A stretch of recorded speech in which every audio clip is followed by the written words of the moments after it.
Hi all, പുതിയൊരു വീഡിയോയിലേക്ക് എല്ലാവർക്കും സ്വാഗതം. ചെമ്പനീർ പൂവിൻ്റെ അടുത്ത ഭാഗം നമുക്ക് കാണാം. അതിന് മുമ്പ് എൻ്റെ ചാനൽ ഞാൻ എപ്പോഴും പറയുന്ന പോലെ തന്നെ സബ്സ്ക്രൈബ് ചെയ്ത് ലൈക്ക് ചെയ്ത് സപ്പോർട്ട് ചെയ്ത് കാണാം. അപ്പോൾ അടുത്ത ഭാഗം എന്തായി നമുക്ക് നോക്കാം. ഇപ്പോൾ ഫസ്റ്റ് തന്നെ കാണിക്കുന്നത് പറഞ്ഞാൽ ശ്രീകാന്ത് അവനെ അടിച്ചതിൻ്റെ ടെൻഷനിൽ വിളിച്ച് പറയുകയാണ്. അതായത് അവനെ അടിച്ചതിൻ്റെ ടെൻഷൻ കൊണ്ട് എനിക്ക് നന്നായിട്ട് ശരീരമൊക്കെ വേദനയുണ്ട്, അതുകൊണ്ട് ഞാൻ ഇന്ന് ലീവ് എടുക്കുകയാണ്, ഓഫീസിൽ പോകുന്നില്ല, റെസ്റ്റോറൻറ്റിൽ പോകുന്നില്ല എന്ന് പറഞ്ഞിട്ട്. അപ്പോൾ അവൾ പറയാണ് ശരി എന്നാൽ ഇന്ന് റെസ്റ്റ് എടുക്ക്. അപ്പോൾ പ്രത്യേക താങ്ക് യു ഒക്കെ പറഞ്ഞിട്ട് അവരങ്ങനെ കോൾ കട്ട് ചെയ്യാണ്. അപ്പോൾ അപ്പുറം കാണിക്കുന്നത് പറഞ്ഞാൽ പാറു അമ്മയും നമ്മളെ അച്ഛമ്മയും കൂടി നല്ല സദ്യ ഒരുക്കിയിട്ടുണ്ട് അവർക്ക് രണ്ടുപേർക്കും. അപ്പോൾ എന്ന് പറഞ്ഞാൽ നമ്മളെ സച്ചിയും രേവതിയാണ്. അവർ രണ്ടാളും വരുമ്പോഴേക്കും നല്ല ഭക്ഷണമൊക്കെ ഒരുക്കിയിട്ടുണ്ട്. അതായത് പ്രത്യേകിച്ച് അവരുടെ അതെന്ന് പറഞ്ഞാൽ മുരിങ്ങയില കറിയൊക്കെ വെച്ചിട്ട് നല്ല അടിപൊളി കറിയൊക്കെ വെച്ചിട്ട് കാത്തിരിക്കുകയാണ്. അപ്പോൾ പാറമ്മ പറയുകയാണ് അച്ഛമ്മയോട് അവരോട് വന്ന് ഭക്ഷണം കഴിക്കാൻ വേണ്ടി പറയൂ. അച്ഛമ്മ പറയാണ് പാറു ചെല്ലി ഭക്ഷണം അവർ തമ്മിൽ തന്നെ വിളമ്പി കഴിച്ചോളും, രേവതി വിളമ്പി കൊടുക്കും അവന് എന്ന്. സച്ചി അതാ ഒരു കൊച്ചുകുട്ടിയെ പോലെ ഓടി വന്ന് ഭക്ഷണത്തിന് കസേരയിലിരിക്കുന്നു. അപ്പോൾ അച്ഛമ്മ പറയുന്നു എന്താടാ എന്ന്. അപ്പോൾ പറയാണ് വേഗം ഇരുന്നില്ലെങ്കിൽ അവൾ ഈ കസേര പിടിക്കും എന്ന്. രേവതി പറയാണ് അച്ഛമ്മ ഇരിക്കും, ഞാൻ വിളമ്പാ എന്ന്. അപ്പോൾ അച്ഛമ്മ പറയാണ് ഇരിക്കടി അവിടെ, നിങ്ങൾ രണ്ടുപേരും പരസ്പരം ഇരുന്നിട്ട് മാറി മാറി ഇട്ടുകൊടുക്കുകയൊക്കെ ചെയ്തിട്ട് കഴിക്ക്, ഞാനിരിക്കുന്നില്ല എന്ന്. അച്ഛമ്മയ്ക്ക് വളരെ സന്തോഷമായി. കാര്യം എന്ന് പറഞ്ഞാൽ അവർ രണ്ടുപേരും തന്നെ പരസ്പരം മാറി മാറി ഇട്ട് കൊടുക്കുകയോ കഴിക്കുകയൊക്കെ ചെയ്യുന്നത് കണ്ടിട്ട് തന്നെ. സച്ചി ചോദിക്കുകയാണ് അച്ഛമ്മ ഒരു മഴയുണ്ടോ? എന്തിനാടാ മഴ? ആ മുരിങ്ങ മരം അങ്ങ് വെട്ടിക്കളയാനാ? അപ്പോൾ അച്ഛമ്മ പറയാണ് എന്നാ. സച്ചി പറയാണ് അച്ഛമ്മയോട് അച്ഛമ്മ ഇത് കറി കഴിച്ച് മടുത്ത അച്ഛമ്മ, കാര്യം എപ്പോഴും മുരിങ്ങക്കായ് കറി മുരിങ്ങക്കായിനെ കൊണ്ട് തോരനും ഒക്കെ ഉണ്ടാക്കിയിട്ട് കഴിച്ചിട്ട് മടുത്ത് ആ മരം അങ്ങ് വെട്ടിക്കളഞ്ഞാൽ മതിയെന്ന്. അപ്പോൾ രേവതി ചിരിക്കുകയാണ്. അപ്പോൾ അച്ഛമ്മ പറയാണ് അവൾ നീ എന്തിനാ ചിരിക്കുന്നതെന്ന് ചോദിക്കുകയാണ് സച്ചി. അതിൻ്റെ ഇടയിൽ അച്ഛമ്മ പറയാണ് അവൾ ചിരിക്കട്ടെടാ, നിനക്കെന്താ അവൾ ചിരിക്കുന്നതിന്? അപ്പോൾ അവർ രണ്ടുപേരും നല്ല സന്തോഷത്തോടുകൂടി കഴിക്കുന്നത് തന്നെ അച്ഛമ്മ കണ്ടിട്ട് നല്ല സന്തോഷമായി അച്ഛമ്മയ്ക്ക്. അപ്പോൾ അച്ഛമ്മ അതിൻ്റെ ഇടയിൽ കയറി പറയുകയാണ് എടാ ഒരു മരവും വെട്ടി നശിപ്പിക്കാൻ പാടില്ല, നമ്മൾ മരം ഒരു വരം എന്നാണല്ലോ പറയുന്നത്. കേട്ടിട്ടുണ്ട്, പക്ഷേ ഇങ്ങനെ കറി വെച്ച് തന്നുണ്ടല്ലോ ആരായാലും ശപിച്ചു പോവും. രേവതി പാവം ആ മുരിങ്ങ മരം എന്ത് വിഴച്ചു? അപ്പോൾ അച്ഛമ്മ എടാ ഒരു മരമായാൽ കായ്ക്കും പൂക്കും, 4 പേർക്ക് ഉപകാരപ്പെടും, മനുഷ്യരുടെ കാര്യത്തിലായാലും അങ്ങനെ തന്നെയാണ്. കാലാകാലം നടന്ന് കുഞ്ഞുകുട്ടികളൊക്കെ ഉണ്ടാവണം, അത് പ്രകൃതിയുടെ ഒരു നിയമമാണ്. അപ്പോൾ സച്ചി വല്ലാത്തൊരു നിയമം തന്നെ, ഇങ്ങനെയുള്ള നിയമങ്ങളൊന്നും ഉണ്ടാവരുത്. അപ്പോൾ അച്ഛമ്മ ഞാൻ തമാശയല്ലടാ പറഞ്ഞത്. സച്ചി ചോദിക്കുകയാണ് അച്ഛമ്മേ സന്യാസിമാർക്ക് കുട്ടികളുണ്ടോ? അവർ പ്രകൃതി നിയമം തെറ്റിച്ചില്ലേ? എന്നിട്ട് അവരെ എന്താ ശിക്ഷിക്കാത്തത്? അപ്പം അച്ഛമ്മ അവർ കല്യാണം കഴിച്ചിട്ടില്ല, നീ കല്യാണം കഴിച്ചു, നിനക്ക് ഭാര്യയുണ്ട്, അതുകൊണ്ട് നിനക്ക് കുട്ടികളും ഉണ്ടാവണം.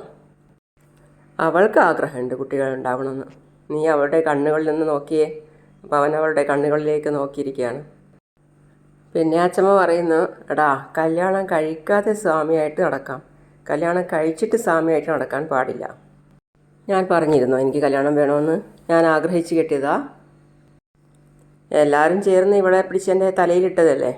അപ്പോൾ അവൾ വേണ്ട വേണ്ട വേണ്ട, ഞാൻ പറഞ്ഞിട്ടുണ്ട് അങ്ങനെ പറയരുതെന്ന്. ഇല്ലടി ഇനിയും ഞാൻ പറയൂ. അച്ഛമ്മ ഉടൻ അവൻ്റെ ചെവിയിൽ പിടിച്ച് പൊന്നാക്കി എന്നിട്ട് പറയാണ് എടാ നിനക്ക് കിട്ടിയ നിധിയാടാ ഇവള്, എടാ നിനക്ക് കിട്ടിയ പൊന്നാ ഇവള്. ആഹാ, അപ്പം നിന്നെ മണ്ണിൽ നിന്ന് കുഴിച്ചെടുത്തതാണോ? അച്ഛമ്മ പറയുന്നത് കേട്ടില്ലേ? സച്ചി നീ ഇനി ഇങ്ങനെയൊക്കെ പറഞ്ഞാലുണ്ടല്ലോ നിന്റെ ചെവി ഞാൻ പിഴുതെടുക്കും. എടാ നീ നിൻ്റെ വണ്ടി നിർത്താനായി എന്തിലോ ചവിട്ടലില്ലേ, എന്താ അതിൻ്റെ പേര്? ബ്രേക്ക്. അതാ ഇവളില്ലെങ്കിൽ നീ ചെന്ന് ഏതെങ്കിലും മാവിലോ മരത്തിലോ മതിലിലോ ഇടിക്കും. അപ്പം അവൻ പറയാണ് അപ്പോൾ ഇടയ്ക്കിടയ്ക്ക് ഞാൻ ഇവളെ ചവിട്ടണല്ലേ? ചവിട്ടിയാൽ നിൻ്റെ എല്ല് ഞാൻ ഓടിക്കൂ, അവളുടെ ദേഹത്ത് തൊടാൻ പാടില്ല. അപ്പോൾ സച്ചി ഇടക്കേറി പറയാണ് പിന്നെന്തിനാ ശാന്തി മുഹൂർത്തം കുറിച്ചത്? അയ്യോ ഇവനെ ഞാൻ എന്താ വേണ്ടത്? എടാ ഭാര്യയെ തല്ലുന്നവൻ പുരുഷനല്ല. അപ്പോൾ രേവതി ഇടക്ക് മനുഷ്യനും അല്ല. അപ്പോൾ സച്ചി എനിക്കറിയാം ഇതൊക്കെ, മതി ഇനി ഭക്ഷണം മര്യാദയ്ക്ക് കഴിക്ക്. അപ്പോൾ ഭക്ഷണം കഴിക്കുന്നതിനിടയിൽ രണ്ടുപേരും മാറി മാറി നോക്കുകയാണ്. അവൻ ഇടം കണ്ടിട്ട് അവളെ നോക്കുന്നുണ്ട്. അതിൻ്റെ ഇടയിൽ ഒരു മുരിങ്ങാക്കോൽ കറിയിൽ നിന്നെടുത്തിട്ട് അത് അവൻ കഴിക്കുകയാണ്. അപ്പോൾ അവൾ നോക്കി ചിരിക്കുകയാണ് അവനെ. എല്ലാം കഴിഞ്ഞ് അച്ചമ്മ ഉറങ്ങാൻ വേണ്ടി കിടന്നു. അപ്പോൾ സച്ചി അത് ആ ഡ്രസ്സൊക്കെ മാറ്റിയിട്ട് അച്ചമ്മയുടെ റൂമിലേക്ക് വരികയാണ്. അച്ചമ്മ ഉറങ്ങിയോ നോക്കാൻ വേണ്ടി, അവിടെ നിന്ന് മുങ്ങാൻ വേണ്ടിയിട്ട്. അപ്പോൾ അച്ചമ്മ ഉറങ്ങിയത് മാതിരി അഭിനയിച്ച്. അപ്പോൾ അവൻ നടന്ന് നീങ്ങവേ അച്ചമ്മ ഇതാ വിളിക്കുന്നു, നിൽക്കടാ അവിടെ. ആ ആ അച്ചമ്മ, എന്താ അച്ചമ്മ ഇവിടെ സീറ്റ്സൊക്കെ കാണുന്നത്? അവൻ അവിടെ നിന്ന് ഉരുളുകയാണ്. അപ്പോൾ അച്ചമ്മ പറയാണ്, നിനക്കൊന്നും അറിയില്ലല്ലേ പാവം, എന്തിനാ ഇതൊക്കെ വാങ്ങിച്ചിട്ട് കാശ് കളയുന്നത് ഇത്? അപ്പോൾ അച്ചമ്മ, അതൊന്നും അധിക ചിലവല്ല. അപ്പോൾ അവൻ പറയാണ്, അതിനിടയിൽ അച്ചമ്മ പറയാണ്, ഇതൊന്നും വലിയ അധിക ചിലവൊന്നുമല്ല, മധുരയില്ലാതെ എന്താ ആഘോഷമാക്കുകടാ. അതിൽ നിന്ന് ഒരു മുട്ടായി എടുത്ത് കഴിച്ചിട്ട് അവൻ പറയാണ്, എന്നാൽ പിന്നെ അച്ചമ്മ ഉറങ്ങിക്കോ, ഞാൻ ഒന്ന് പുറത്തൊക്കെ പോയിട്ട് വേഗം വരാം. അപ്പോൾ അച്ചമ്മ, നിൽക്കടാ അവിടെ, പുറത്ത് പോകരുത് എന്ന് പറഞ്ഞതല്ലേ, മുഹൂർത്തം കുറഞ്ഞതറിഞ്ഞില്ലേ? ഇതൊക്കെ ആരാന്നപ്പോൾ കണ്ടുപിടിച്ചത്? നീ കാരണം അച്ചമ്മ എന്നെ പുറത്ത് വിടാത്തത്. അതിനിടയ്ക്ക് രേവതി വന്നിട്ട് ഒളി കണ്ടിട്ട് ചിരിക്കുകയാണ്. അപ്പോൾ അവളോട് പറയാണ്, നീ കാരണം അച്ചമ്മ എന്നെ പുറത്ത് വിടാത്തത്. ഞാൻ കാരണോ? ഞാൻ എന്ത് ചെയ്ത്? അച്ചമ്മേ, എൻ്റെ കൂടെ ഒന്നിച്ച് പഠിച്ച ഒരു കുട്ടിയുണ്ട്, അവൻ ഗൾഫിൽ നിന്ന് വന്നിട്ടുണ്ട്, അവനെ ഒന്ന് കാണാൻ വേണ്ടി പോകുന്നതാണ്, വേഗം ഇങ്ങോട്ട് വരാമെന്ന് അവൻ പറയാണ്. അവനെ ഒന്ന് കണ്ടിട്ട് വേഗം വരാം അച്ചമ്മേ, അവനെ കണ്ടിട്ട് ഒത്തിരി നാളായില്ലേ, 2 വർഷമായി അവനെ കണ്ടിട്ട്.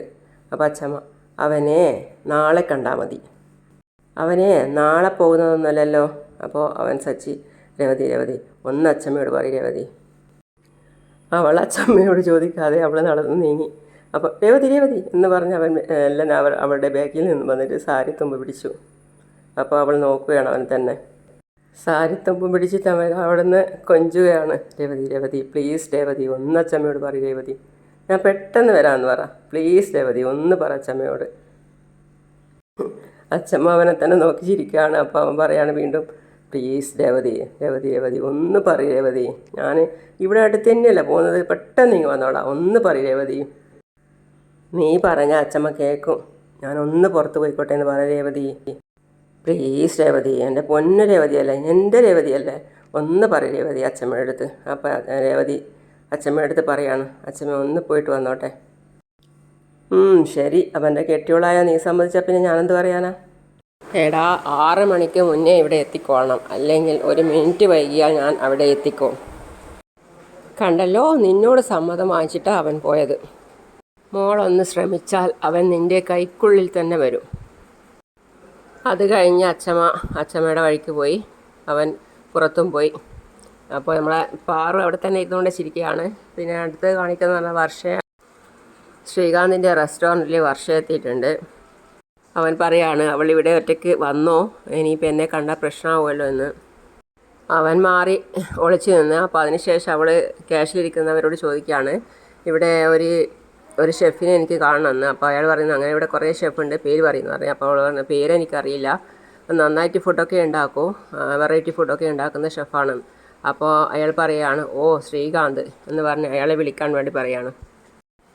അയാൾ ഇവിടുത്തെ നല്ല ഒരു ഷെഫാണ്, അയാൾ ഉണ്ടാക്കാത്ത ഐറ്റംസ് ആയിട്ട് ഒന്നുമില്ല, അപ്പോൾ അയാളെ കാണേണ്ടതല്ലേ. അപ്പോൾ അവൾ പറയാണ്, ശ്രീകാന്ത്, നൈസ് നെയിം എന്ന് പറയുന്നുണ്ട് അവൾ. അവനവിടെ നിന്ന് പാത്തും പതുങ്ങി ഇവിടെ തന്നെ ശ്രദ്ധിച്ചുകൊണ്ട് നോക്കുകയാണ്. അപ്പോൾ അവൾ പറയാണ്, അദ്ദേഹത്തെ ഒന്ന് കാണണമായിരുന്നു, ഒരു 5 മിനിറ്റ്. അപ്പോഴേക്കും അയാൾ ശ്രീകാന്തിനെ കണ്ടു കഴിഞ്ഞിരുന്നു. അപ്പോഴത്തേക്ക് അയാൾ പറയാണ്, അതാ ശ്രീകാന്ത്. അവനൊന്ന് മറിഞ്ഞു നിൽക്കുകയാണ്. അവൾ അവിടത്തേക്ക് പോവുകയാണ്. ഹായ് ഷെഫ്, ശ്രീകാന്ത് അല്ലേ? ശ്രീകാന്ത് എന്നാ പേരല്ലേ, നല്ല പേരാണല്ലോ. എന്നെ മറന്നോ? ഞാൻ നിങ്ങളെ ഫേവറേറ്റ് കസ്റ്റമറാ, നിങ്ങളെ കാണാൻ വേണ്ടി വന്നതാ. എന്താ ചെവി കേട്ടൂടെ? കാര്യം അയാൾ തിരിഞ്ഞു നിന്നിട്ടാണുള്ളത്, മുഖം കൊടുക്കാതെ. ഒരാൾ വന്നിട്ട് പുറകിൽ നിന്ന് ഇത്രയും സംസാരിച്ചിട്ടും എന്താ കേട്ട ഭാവം നടിക്കാതെ? ഒന്ന് തിരിഞ്ഞു നോക്കുന്നേ. ഞാൻ ആ മുഖം ഒന്ന് കണ്ടോട്ടെ, അതിന് വേണ്ടിയിട്ടാണ് ഞാൻ തിരിഞ്ഞ് വന്നത്. ഹലോ ശ്രീകാന്ത്, ഒന്ന് തിരിഞ്ഞു നിൽക്കേ, നിങ്ങളടുത്ത് ഞാൻ പറയുന്നത്. അയാൾ തിരിഞ്ഞു നിന്നതും അവൾ ഞെട്ടിപ്പോയി.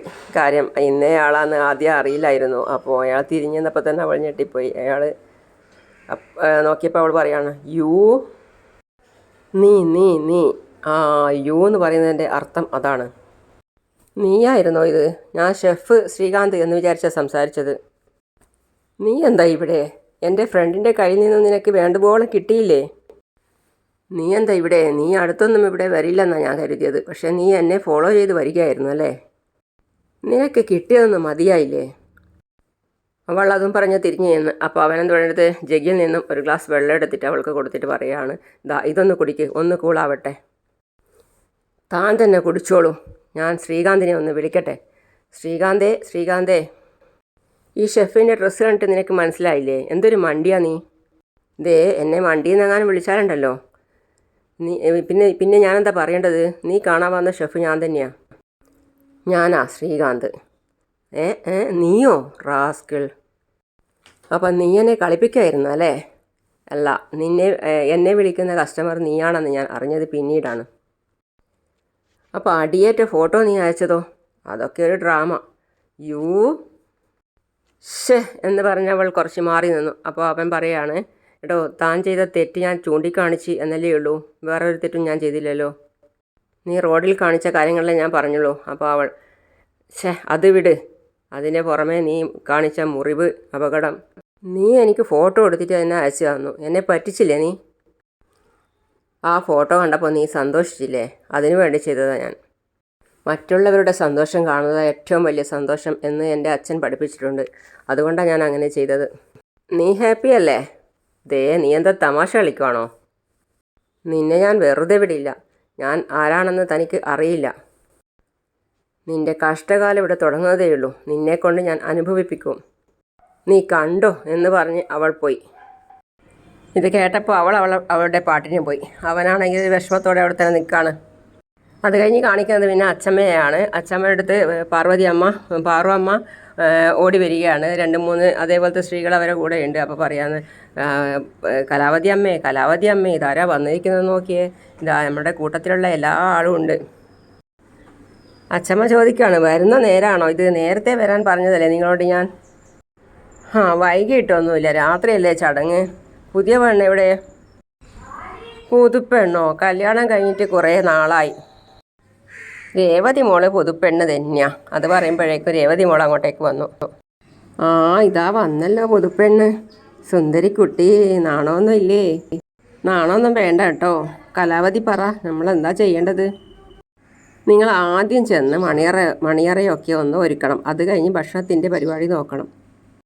അവരെല്ലാവരും ആകാംക്ഷയോടെ മണിയറ ഒരുക്കാൻ വേണ്ടി എല്ലാവരും ഓടിപ്പോയി. അപ്പോൾ നമ്മളെ രേവതി അച്ചമ്മയോട് ചോദിക്കുകയാണ്, അച്ചമ്മ എന്തിനാ ഇങ്ങനെയൊക്കെ ആഡംബരമൊക്കെ ആക്കുന്നത്?